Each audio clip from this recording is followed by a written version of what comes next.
Hello, good evening students, good evening everyone. So आइए session को start करते हैं। सबसे पहले I welcome to all of you on my YouTube channel which is by Gauri ma'am. तो आइए ज़रा देखते हैं कि आज की एसबीआई क्लर्क एक्सपेक्टेड क्वेश्चन क्या नया है। आज डेफिनेटली नया है, ध्यान दीजिएगा, मैं ऐसे ही नहीं कह रही हूँ, सच में कुछ नया है। सेशन को स्किप मत करिएगा। आइए सबसे पहले देखते हैं, लाइक और शेयर करते हैं, ठीक है। जल्दी से इस सेशन को लाइक और शेयर कर दो। मैंने अपने सभी फ्रेंड्स को, अपने सभी स्टूडेंट को लाइक और शेयर कर दिया है। Now it's your turn. आप लोग अपना प्रॉमिस कंप्लीट करिए और जल्दी से लाइक और शेयर कर दिए। तो आइए चैनल को सब्सक्राइब जरूर कर लेना कि देखो अपकमिंग डेज में आप लोगों को क्लासेस अलग अलग तरीके की मिलेंगी, और क्लासेस मिलेंगी, और नए नए क्लासेस के टाइमिंग भी मिलेंगे। तो उसके लिए सब्सक्राइब करना बहुत ज़रूरी है ताकि कोई इंपॉर्टेंट सेशन है वो मिस ना हो। दूसरी चीज ये बताओ, आप लोग शॉर्ट्स वीडियो देखते हो ना? ऐसा तो नहीं कि आप लोग शॉर्ट्स वीडियोस नहीं देख रहे हो, ऐसा कुछ तो नहीं है ना आप लोगों के साथ? ओके, शॉर्ट वीडियो, एक सेकेंड क्लास। ये जो माइक है ना, इसमें मुझे हमेशा डाउट रहता है कि वॉइस आ रही है या नहीं आ रही है। तो चलिए, सबसे पहली चीज, आप लोग टेलीग्राम पर मुझे फॉलो ज़रूर कर लीजिएगा, मतलब आई मीन टेलीग्राम ज्वाइन ज़रूर कर लीजिएगा। क्लासेस की लिंक, क्लासेस के पीडीएफ्स, आपको सब कुछ यहीं पर मिलने वाला है। दूसरी चीज, जो मैं शॉर्ट्स वीडियो अपलोड करती हूँ उनको आप लोग देखते हो कि नहीं देखते? नहीं देखते हो तो देखना स्टार्ट कर दो, ठीक है। अगर नहीं देख रहे हैं तो देखना जरूर से स्टार्ट कर दीजिए, क्योंकि उन शॉर्ट वीडियोस के थ्रू हम आपको इंग्लिश फ्रेज पढ़ा रहे हैं। ऐसा नहीं है कि वो एवं ही चल रहा है शॉर्ट वीडियोस, नहीं। उन शॉर्ट वीडियोस के थ्रू मैं आप लोगों को इंग्लिश फ्रेज के क्वेश्चंस करा रही हूँ, इंग्लिश फ्रेज के सेंटेंसेस बता रही हूँ। तो वो ज्वाइन करना बहुत ज़रूरी है। दूसरी सबसे इंपॉर्टेंट चीज, आज का जो पेपर है इसमें एक्सपेक्टेड क्वेश्चन सीरीज है, यही पेपर में आने वाला है। मतलब इसी टाइप के क्वेश्चंस आएंगे, यही कॉन्सेप्ट आने वाला है, यही पैटर्न आने वाला है। तो आज का सेशन बहुत इंपॉर्टेंट है, मतलब क्लास 6 आपकी बहुत इंपॉर्टेंट है, ठीक है। देखना मत भूलिएगा और स्किप बिल्कुल मत करना। दूसरी चीज, ये जो क्लास है आप लोगों की इंग्लिश स्पोकन, ये डेली सुबह 11 बजे आती है। ये आज नहीं आ पाई थी, देयर सम टेक्निकल इशू जिसकी वजह से ये क्लास आज नहीं आ पाई थी, बट कल आएगी आपकी ऑब्वियसली। और हम इसमें क्या पढ़ाने वाले हैं आप लोगों को? इस क्लास में मैं आप लोगों को डेली यूजेस सेंटेंस बताने वाली हूँ, जो हम डेली रोजमर्रा की जिंदगी में बोलते हैं, बट हमें उसकी इंग्लिश नहीं आती। कई बार हम उसको लेकर के कंफ्यूज होते हैं कि सही बोल रहे हैं या नहीं बोल रहे हैं। तो इसलिए ये सेशन भी इंपॉर्टेंट है। अच्छा, अपकमिंग डेज में इस क्लासेस में मैं आप लोगों को फ्रेज रिलेटेड सेंटेंस भी पढ़ाऊंगी कि डेली हम कौन कौन से फ्रेज बोल सकते हैं, ठीक है। जैसे एक फ्रेज मैं आपको देती हूँ, beat around the bush. Beat around the bush. आप में से कितने स्टूडेंट हैं जिनको इस फ्रेज का मीनिंग मालूम है, बीट अराउंड द बुश? और इसको सेंटेंस में कैसे यूज किया जाएगा ये आप मुझे कमेंट सेक्शन में बताएंगे, इसका मीनिंग बताएंगे, इससे रिलेटेड एक सेंटेंस बताएंगे। फ्रेज है आपकी बीट अराउंड द बुश, ठीक है। तो चलिए ये सेशन को स्टार्ट करते हैं। देखो सेशन क्या कह रहा है, in the following question 7 sentences are given. कितने सेंटेंसेस आपको दिए जा रहे हैं? 7 सेंटेंसेस आपको दिए जा रहे हैं। फर्दर दीज सेंटेंसेस मे और may not form a contextually meaningful sequence. मतलब एग्जामिनर ये कह रहा है कि दिए गए सातों सेंटेंस में भी ऐसा हो सकता है कि वो अपने सही प्लेस पर ना हो, या वो कॉन्टेक्चुअली मीनिंगफुल ना बने सेंटेंस। तो आपको क्या करना है, you have to rearrange these sentences. That means आज का जो टॉपिक है वो रीअरेंजमेंट से रिलेटेड है, ठीक है। और मीनिंगफुल पैराग्राफ बनाना है। अच्छा, दूसरी चीज क्या कह रहा है, द सेंटेंस सी, जो सेंटेंस सी होगा उसमें से which has already been highlighted, जो कि हाईलाइट किया गया है, would be the third sentence of after rearrange. मतलब एग्जामिनर आपसे कह रहा है कि दिए गए क्वेश्चन के 7 सेंटेंसेस में से जो थर्ड वाला सेंटेंस है वो बिल्कुल अपने करेक्ट प्लेस पर है। You don't need to change, ठीक है। आपको सी को चेंज नहीं करना है। आप कोई भी ऑप्शन चूज करेंगे तो आप एक कॉमन चीज ये देखेंगे कि सब में जो सी है वो थर्ड पॉइंट पे ही आया है, थर्ड नंबर पे ही आया है, ठीक है। तो अब आपको क्या करना है, आपको इसको पढ़ना है और एलिमिनेट करना है और करेक्ट ऑर्डर ऑफ सेंटेंस बताना है, ठीक है। चलिए स्टार्ट करिए बताना।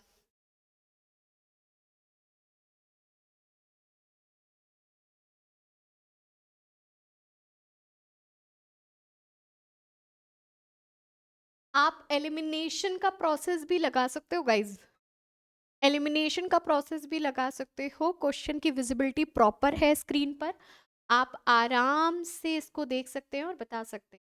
बस ध्यान रखिएगा, जो सी ऑप्शन है वो आपका थर्ड नंबर पे ही आना चाहिए, उसकी आप प्लेस चेंज नहीं करोगे। आपको ऑर्डर ऑफ सेंटेंसेस बताना है, मतलब पूरे सेंटेंसेस को रीअरेंज करना है। आप इसमें ना एलिमिनेशन मेथड लगा सकते हो।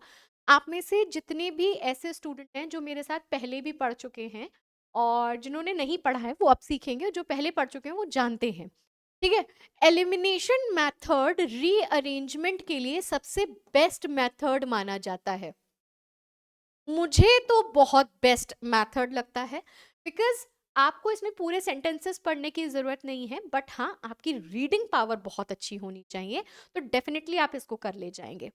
आइए जरा देखते हैं, हम ऑप्शंस से पहले इनको एलिमिनेट करने की कोशिश करते हैं। देखो ऑप्शंस क्या कह रहा है, आपके एग्जामिनर ने आपको क्या बोला था कि सी वाला सेंटेंस है वो आपका थर्ड नंबर पे ही आना चाहिए, राइट। आप कुछ भी अरेंज करो लेकिन थर्ड नंबर पे सी आना चाहिए। पहले में सी थर्ड नंबर पे है, दूसरे ऑप्शन में भी सी थर्ड नंबर पे है, तीसरे ऑप्शन पे भी सी थर्ड नंबर पे है, चौथे ऑप्शन पे भी सी थर्ड नंबर पे है, लेकिन फिफ्थ ऑप्शन में जो सी है वो फोर्थ नंबर पे है। इट मींस ऑप्शन नंबर ई आपका आंसर नहीं होगा। देखो पहले ऑप्शन जरूर से देख लेना, क्योंकि कई बार ऐसा होता है हमने पूरा रीअरेंज कर लिया लेकिन according to the examiner option number E तो करेक्ट ही नहीं है। उसने क्या बोला एग्जामिनर ने कि कुछ भी रीअरेंज करो ऑप्शन सी थर्ड नंबर पे आना चाहिए। अब पता चला आपने रीअरेंज कर लिया, फिर देखा ऑप्शन नंबर ई तो सही बैठ ही नहीं रहा, आपने कहा एफ से शुरुआत होगी सेंटेंस की, तो एफ से शुरुआत में तो ये करेक्ट नहीं बनेगा क्योंकि यहाँ पे तो थर्ड नंबर पे जी आ रहा है और अकॉर्डिंग टू द एग्जामिनर सी आना चाहिए था, तो ऑब्वियसली रॉन्ग हो जाएगा। जब ये रॉन्ग हो जाएगा तो ऑप्शन नंबर ई आपका गलत हो गया। आगे देखिए, अब सेंटेंस की शुरुआत बी से हो सकती है, ए से हो सकती है और डी से हो सकती है। इट मीन्स सेंटेंस की शुरुआत ई से नहीं होगी कि ऑप्शन में ई नहीं दिया गया है, ऑप्शन में सी भी नहीं दिया गया है। उसने खुद से बोला एग्जामिनर ने कि सी लाइन तो थर्ड नंबर पे आएगी, इट मीन सी से भी शुरुआत नहीं होगी, ठीक। ऑप्शन सेंटेंस की शुरुआत जी से भी नहीं होगी क्योंकि जी आपका कहीं पर भी ऑप्शन में नहीं दिया गया है। अब हमने ये तीन सेंटेंसेस एलिमिनेट कर दिए, राइट। हमारे सेंटेंस की शुरुआत कहां से हो सकती है, ए से हो सकती है, बी से हो सकती है और डी से हो सकती है। एफ वाला ऑलरेडी हमने कट कर दिया ऑप्शन, क्यों, क्योंकि यहाँ पे सी जो है थर्ड नंबर पे नहीं है, तो सेंटेंस की शुरुआत एफ से भी नहीं होगी। अब इसका मतलब है कि ए बी और सी में इन तीनों में ही आपको क्या सर्च करना है, आपको सब्जेक्ट देखना है, क्योंकि किसी भी टॉपिक की शुरुआत, किसी भी चीज की शुरुआत विदाउट सब्जेक्ट नहीं हो सकती है। इस चीज का प्लीज ध्यान दीजिएगा। आइए जरा अब आपको इतना क्लियर है, क्लियर। आगे बढ़ते हैं, अब हम सेंटेंस पे आते हैं। देखो फर्स्ट सेंटेंस में हेंस दिया गया है जो कि एक कंजंक्शन है। फर्स्ट सेंटेंस में आपको क्या दिया गया है, फर्स्ट सेंटेंस में हेंस दिया गया है जो कि एक कंजंक्शन है, जिसकी वजह से एक से शुरुआत नहीं होगी। किसी भी कंजंक्शन से सेंटेंस की शुरुआत मोस्टली केसेस में नहीं होती है। अच्छा दूसरी चीज, इन केस मान लो आपको ये चीज नहीं पता है तो आपने एलिमिनेट किया, आपको रीड अभी कितने सेंटेंस करने हैं, तीन सेंटेंसेस करने हैं। आओ जरा रीड कर लेते हैं। पहले सेंटेंस में कह रहा है देयर आर कॉन्ट्राडिक्टरी, कि यहाँ पर एक कॉन्ट्राडिक्टरी है, आपस में दोनों चीजें नहीं मैच हो रही हैं, या कोई भी एक ग्रुप डिस्कशन मैच नहीं होता है तो वहां पे कॉन्ट्राडिक्शन होता है। Regarding the impact of social media, जो इम्पैक्ट पड़ रहे हैं सोशल मीडिया के ऑन यूजर्स, यूजर्स के ऊपर, wellbeing, highlighting both the possible negative impacts. Examiner आपका कह रहा है पहली लाइन में कि जो सोशल मीडिया के इम्पैक्ट्स यूजर पे पड़ रहे हैं वो हाईलाइट करते हैं पॉसिबल नेगेटिव इम्पैक्ट्स को। लोगों के ऊपर नेगेटिव इम्पैक्ट्स भी पड़ रहे हैं, पॉजिटिव इम्पैक्ट्स भी पड़ रहे हैं, हर तरीके की चीजें सोशल मीडिया पे चल रही हैं एज यू कैन सी। तो कोई श्योरिटी नहीं है। अच्छा, यहाँ पे सब्जेक्ट नहीं पता चला, हमें ये पता चला कि हम सोशल मीडिया के बारे में बात कर रहे हैं, लेकिन इस पूरी लाइन में कहीं पर भी सब्जेक्ट नहीं है। आगे देखिए, the use of social media has grown.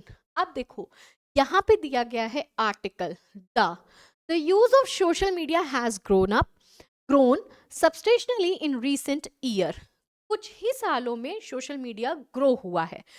ये आपके सब्जेक्ट को इंट्रोड्यूस कर रहा है। ये आपकी क्या बनेगी, इंट्रोडक्शन लाइन बनेगी। ये आपकी क्या बनेगी, इंट्रोडक्शन लाइन बनेगी, ठीक है। हाउ एवर, अगेन कंजंक्शन है, सेंटेंस डी से शुरू नहीं होगा।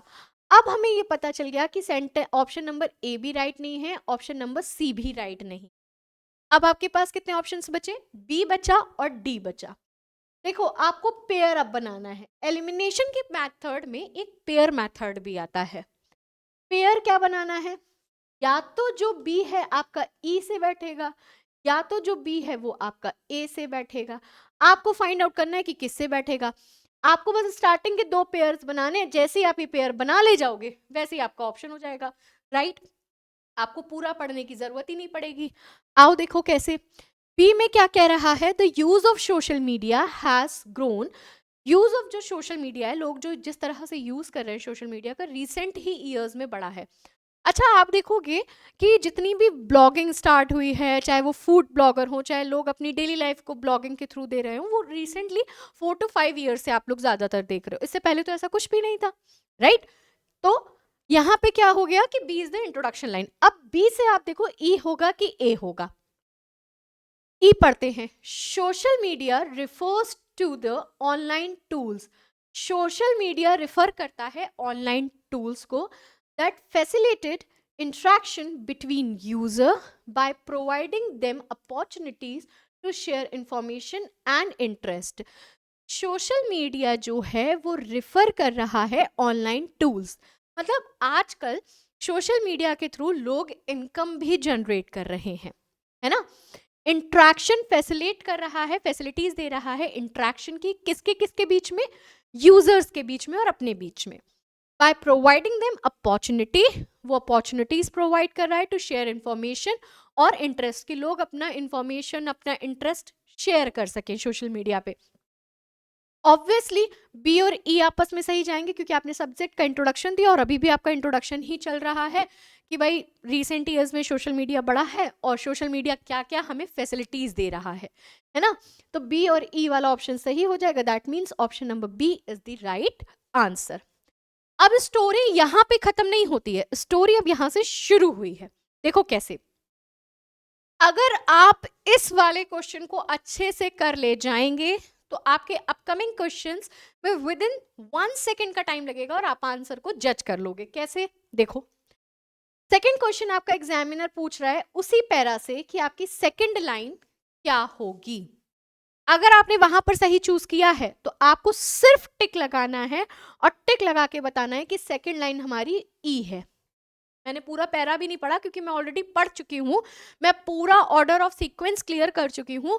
तो मुझे पता है कि पहला सेंटेंस आपका बी था, सेकेंड सेंटेंस आपका ई था, थर्ड सेंटेंस आपका सी था, जो कि श्योरिटी है कि सी पर ही आना है, राइट। आगे देखो, आपसे पूछा जा रहा है फर्स्ट सेंटेंस क्या होगा। फर्स्ट सेंटेंस क्या था, बी, करेक्ट, क्लियर। कितना टाइम लगा हमें इस क्वेश्चन को करने में। फिफ्थ सेंटेंस क्या होगा, फिफ्थ सेंटेंस,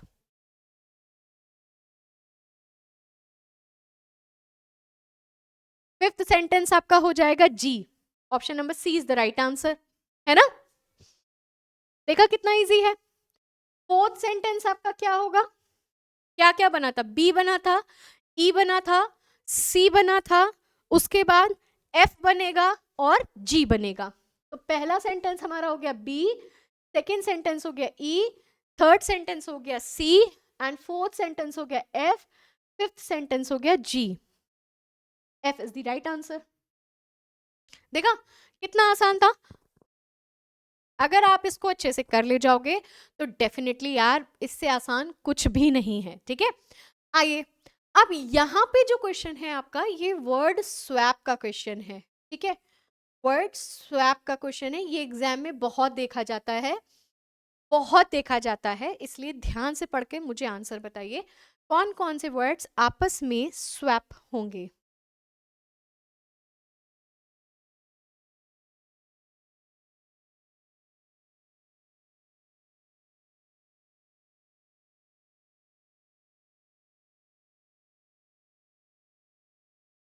क्वेश्चन को ध्यान से पढ़िए गाइस।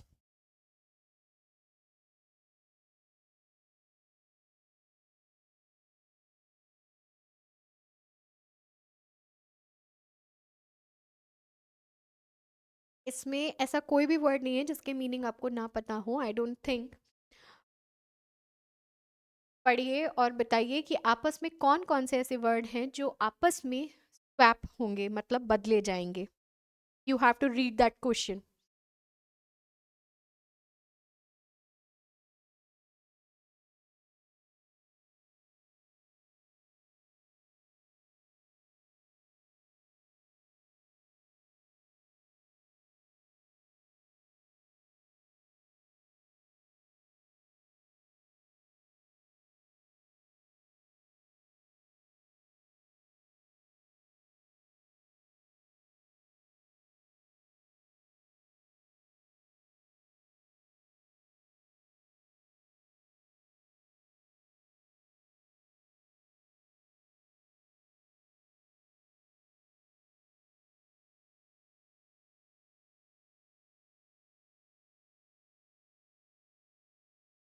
देखते हैं, देखिए क्या कह रहा है।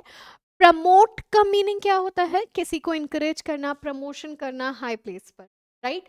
कंसेंट का मतलब होता है समथिंग टू हैपन, जो होने वाला है। फाउंडेशन का मतलब होता है बेसिक, हैपेंस का मतलब होता है होने वाला है। आइए जरा देखते हैं क्या कह रहा है question. Decision making promote only when all the 20 countries of the group, जो डिसीजन मेकिंग है ओनली वो तभी हो सकता है when all the 20 countries of the group, 20 countries हैं ग्रुप की, गिवन देयर, वो क्या दें, अपना अपना फाउंडेशन दें। फाउंडेशन दें, बिल्कुल नहीं होगा, आई डोंट थिंक फाउंडेशन होगा। आगे देखो, ऑन मैनी मेजर स्टेप्स, बाकी सभी मेजर स्टेप्स पर अपना फाउंडेशन नहीं दें वो लोग, अपना फाउंडेशन नहीं देंगे। आगे देखते हैं, to happens economic stabilization and structural reforms as consent for growth and employment are the priorities of G20 countries। देखो, सबसे पहली बात, डिसीजन मेकिंग जो हो रहा है वो क्या होना चाहिए, प्रायोरिटीज होनी चाहिए। डिसीजन लेते समय हमारे बीच में जो प्रायोरिटीज होनी चाहिए, only when all the 20 countries, जितनी भी 20 कंट्रीज हैं ऑफ द ग्रुप, सभी ग्रुप्स की, गिवन देयर वो अपना अपना क्या देंगी, कंसेंट देंगी। कंसेंट का मतलब होता है ना कोई चीज फ्यूचर में होने वाली, कंसेंट देंगी। एंड ऑन मेजर स्टेप्स पर, जो चीजें होने वाली हैं उन पर, अपने मेजर स्टेप्स पर वो क्या करेंगी, कंसेंट देंगी, अपनी सलाह देंगी।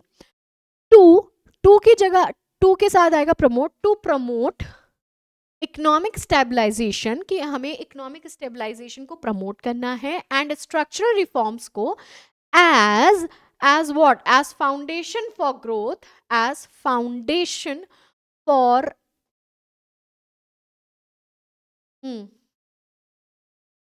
कंसेंट देंगे ना, for growth and employment are the priorities, are the priorities. क्यों, क्योंकि सभी के लिए ग्रोथ और एम्प्लॉयमेंट क्या है, प्रायोरिटीज है। तो प्रायोरिटीज वर्ड तो आपका सही है, इट मीन्स ए और सी का रिप्लेसमेंट होगा एंड बी और डी का रिप्लेसमेंट होगा।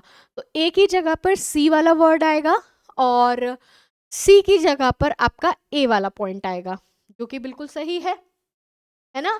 और उसके बाद देखो, बी की जगह पर डी आएगा और डी की जगह पर बी आएगा, वो भी बिल्कुल सही है। It means option number D is the right answer. Clear, clear है। चलिए आइए आगे देखते हैं नेक्स्ट क्वेश्चन।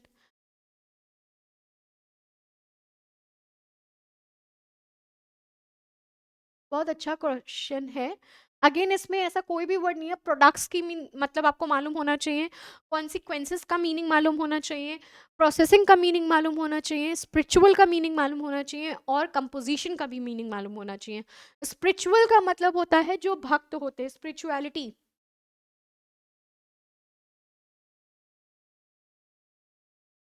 कोई भी ऐसा वर्ड नहीं है जिसके मीनिंग आपको ना पता हो। बहुत ही अच्छा क्वेश्चन है गाइस, ध्यान से पढ़िए और आंसर बताइए।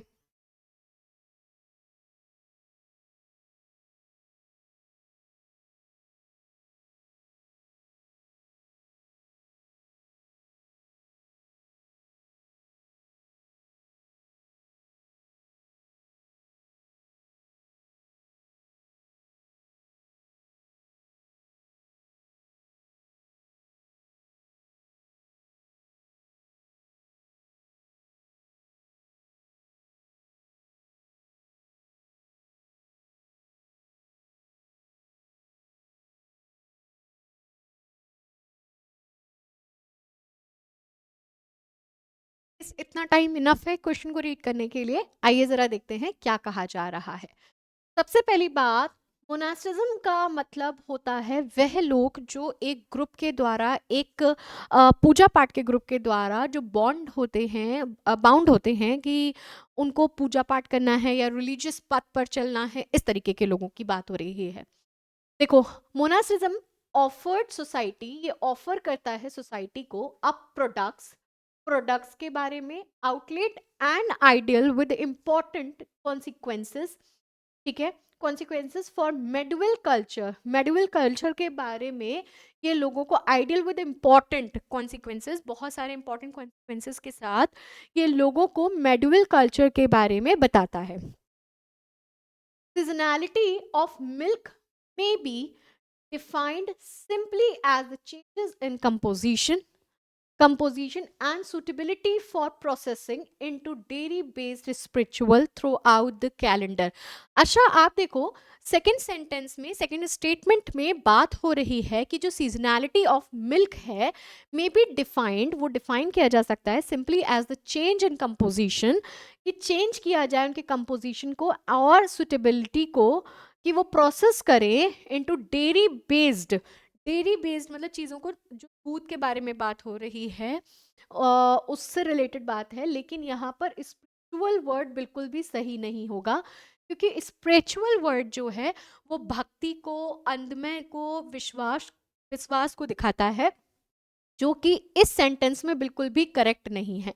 और प्रोडक्ट्स जो है वो यहाँ फर्स्ट में सही नहीं है, क्योंकि जो पहला स्टेटमेंट है वो आपका भक्ति, विश्वास और मेडिवल कल्चर के बारे में बात कर रहा है। सेकेंड सेंटेंस जो है आपका वो मिल्क डेयरी प्रोडक्ट्स के बारे में बात कर रहा है। तो ए और ई आपस में चेंज हो जाएंगे। Option number A is the right answer. Clear? आगे देखिए क्या कह रहा है। In the following questions there are 5 words, 5 शब्द दिए जा रहे हैं आपको। Given for each questions these words में हैव बीन नंबर्ड। 5 शब्द दिए गए हैं जिनको नंबर्स में दिया गया है। Find the correct combination of the word. आपको फाइंड करना है करेक्ट कॉम्बिनेशन। अब देखो, कॉम्बिनेशन कैसा हो सकता है, सिनोनिम का भी हो सकता है, एंटोनिम का भी हो सकता है, सिनोनिम सिनोनिम भी हो सकता है और एंटोनिम एंटोनिम भी हो सकता है। मतलब आपको कॉम्बिनेशन सर्च क्या करना है कि ये सिनोनिम और एंटोनिम का पेयर बना है, या फिर एंटोनिम और सिनोनिम का पेयर बना है, या फिर सिनोनिम और सिनोनिम का पेयर बना है, या एंटोनिम और एंटोनिम का पेयर बना है। ठीक है, फाइंड आउट करिए।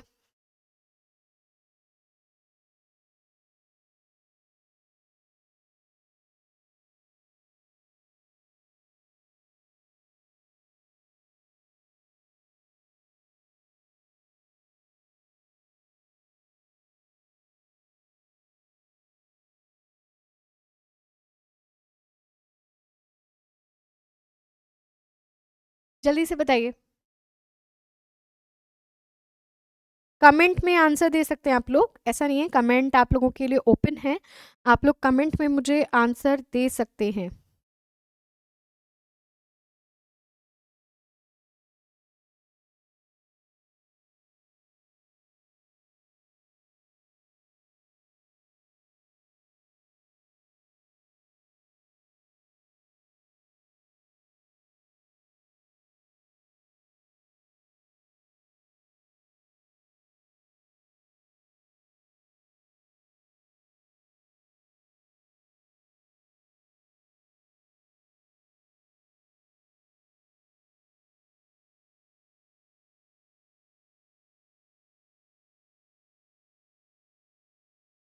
आइए जरा वर्ड्स के मीनिंग को जानते हैं।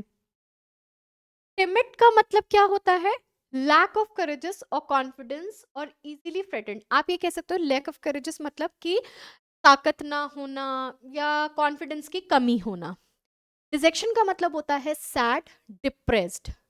अनहैप्पीनेस का मतलब होता है feeling of not being happy या फिर सैडनेस। मतलब सैडनेस और डिजेक्शन दोनों एक से लग रहे हैं, है ना? ये दोनों एक दूसरे के सिनोनिम है ना, एक तरीके से आप कह सकते हो, राइट? यस और नो? बिल्कुल कह सकते हैं। डिजेक्शन का मतलब होता है लो स्पिरिट, सैड, अनहैप्पीनेस। और अनहैप्पीनेस का भी मतलब होता है नॉट बीइंग हैप्पी और सैडनेस, राइट? और जुबिलेशन वर्ड का मतलब होता है ग्रेट हैप्पीनेस। ये तो आपका एंटोनिम हो गया है ना, ये पेयर नहीं बनेगा। मिस्ट्री वर्ड का मतलब होता है मेंटल डिस्ट्रेस, मतलब कि सैड, तो ये भी आपका सिनोनिम है। आपके पास एक ऑप्शन दिया हुआ है जिसमें थर्ड, सेकंड और फिफ्थ, मिस्ट्री, अनहैप्पीनेस, डिजेक्शन, ये तीनों ही सिनोनिम्स हैं क्योंकि तीनों का मतलब है सैडनेस। तीनों का मतलब है सैडनेस, दुखी, राइट? तो option number C, D is the right answer. चलो नेक्स्ट बताइए, नेक्स्ट क्वेश्चन का आंसर दीजिए।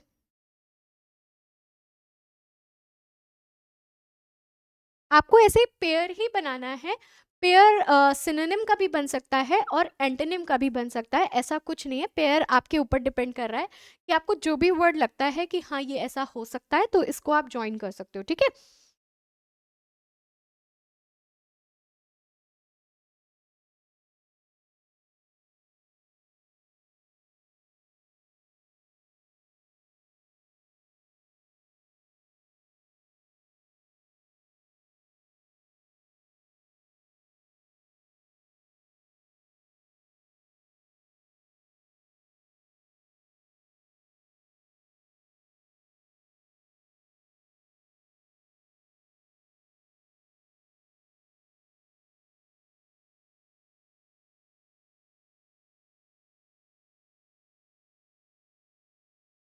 आइए जरा जानते हैं मीनिंग्स को, फिर हम ऑप्शन से डिसाइड करेंगे, ठीक है?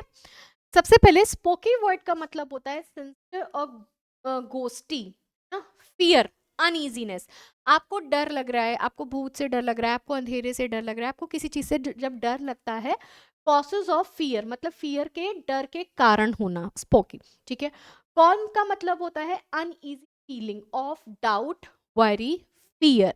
मतलब अनईजी फीलिंग्स होना, इट मीन्स कि किसी भी चीज को लेकर के डाउट होना, वरिड होना, फियर होना आपके अंदर, कि आपको फियरनेस है, ठीक? सिंस्टर का मतलब होता है इंप्रेशन दैट समथिंग हार्मफुल, कि कोई चीज हार्मफुल है, आपको इस तरीके के इंप्रेशंस आ रहे हैं, आपको बहुत ज्यादा फीलिंग आ रही है कि ये चीज हार्मफुल हो सकती है हमारे लिए, और इविल इज हैपनिंग, बुरा होने वाला है। तो क्या ये वर्ड और ये वर्ड आपस में मैच कर रहा है? बिल्कुल कर रहा है। कैप्टिव, कैप्टिव वर्ड का मतलब होता है person who has been taken prisoners और animal that has been confined, okay? और क्रिपी का मतलब क्या होता है? Unpleasant, fear of feeling, fear of feeling of fear, sorry, feeling of fear, feeling of fear. तो व्हाट यू थिंक, आपको क्या लगता है कि फर्स्ट वर्ड बिल्कुल सही है, क्रिपी का भी मतलब वही है, एंड थर्ड वर्ड सिंस्टर का भी मीनिंग यही है ना? तो आपका आंसर हो जाएगा ये, और ये तीनों के तीनों आपके सिनोनिम बन रहे हैं क्योंकि तीनों का ही मतलब है फियर, डर, किसी भी किसी ना किसी चीज से रिलेटेड फियर होना आपका, है ना? तो option number B is the right answer. तीनों ही वर्ड जो है एक दूसरे के सिनोनिम है। चलिए नेक्स्ट। इसमें तो ऐसा कोई भी वर्ड नहीं है जो आपको आंसर ना आता हो या उसका मीनिंग ना मालूम हो।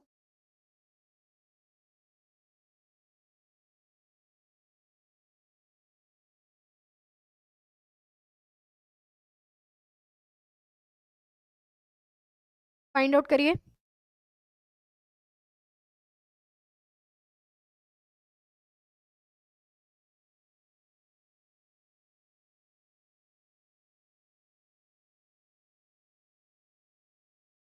आइए जरा जानते हैं वर्ड्स की मीनिंग को, ओके?